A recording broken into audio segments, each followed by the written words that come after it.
ওই সমাজ মেনে নিব, ওর 14 গোষ্ঠী মেনে নিব। আপনারে দেখলে আমারও না কেমন কেমন লাগে। তুমি সত্যি কইতাছো তো?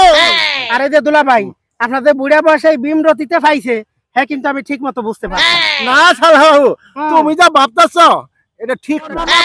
না মাফ করে দাও। মাফ করেন না দায় করেন, কোনো কাজ হবে না। আচ্ছা ঠিক আছে।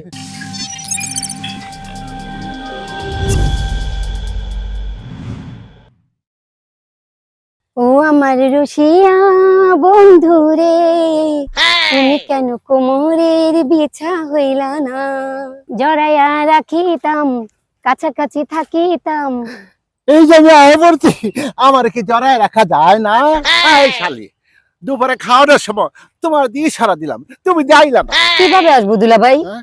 আমার বড় আপা যে এখানে বসা ছিল, দেখেননি? তুমি তো জানো তোমার বড় আপা কেমন একটা সুবিধা না, হিন্দিকে তো তোমার আমি পরের খুললা ভালোবাসি। কি যে কন দুলা ভাই, সমাজ কি মাইনে নেবে? আরে রাখো তোমার সমাজ, ওই সমাজ মেনে নিব, ওর 14 গোষ্ঠী মেনে নিব। আচ্ছা দুলা ভাই, আমিও তাইলে একটু ভাইবা চিন্তায় দেখি। আপনারে দেখলে আমারও না কেমন কেমন লাগে। তুমি সত্যি কইতাছো তো?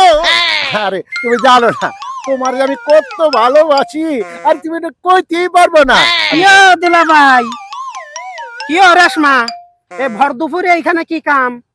হ্যাঁ না ভাইয়া, হ্যাঁ। আমি এমনিই আসছি। ও তুমি এমনি আসছো না কিসে আসছো তা তো বুঝতেই পারতাছি। এই ভর দুপুরে শালি দুলাভাইয়ের কাজটা কি? ইয়ে দুলাভাই, এ বুড়া বয়স আবার বিমরতিতে ধরলো? না শালা বাবু, তুমি যা ভাবতাছো এটা ঠিক না। না, আমি যা ভাবতাছি এইটাই সত্যি। রেশমা, আমি কিন্তু তোমার বড় বোনের কাছে সব নালিশ দেব এবং সব গোপন কাহিনী সব খুলে কব। কি কইছি বলো? খবরদার। হ্যাঁ। আর এই যে দুলাভাই, আপনাদের বুড়া বয়সে বিমরতিতে পাইছে, হ্যাঁ কিন্তু আমি ঠিক মতো বুঝতে পারছি। আর যদি কোনোদিন আপনাদের দুইজন এভাবে দেখি, তাহলে কিন্তু আমি গ্রামে আমার মাফ করে না দাও। না না মাফ করে দাও। মাফ করেন না দায় করেন, কোনো কাজ হবে না। আচ্ছা ঠিক আছে, আপনি দুলাভাই মানুষ মাফ চাইছেন, এইবার মতো ক্ষমা করে দিলাম, মনে থাকবে তো? আচ্ছা, আর আচ্ছা। যদি কোনোদিন এইভাবে দেখি তাহলে না, না। কিন্তু খবর আছে। আচ্ছা। যান যান, আপনি যান। আচ্ছা এদিক যা। শালার বুইড়া খাটাস, নিজের ঘরে বউ থাকতে শালির সাথে ভর দুপুরে এনে প্রেম করতে আইছে। শালা এবার আরেকদিন দেখি, তারপর বুড়িয়ার খবর আছে।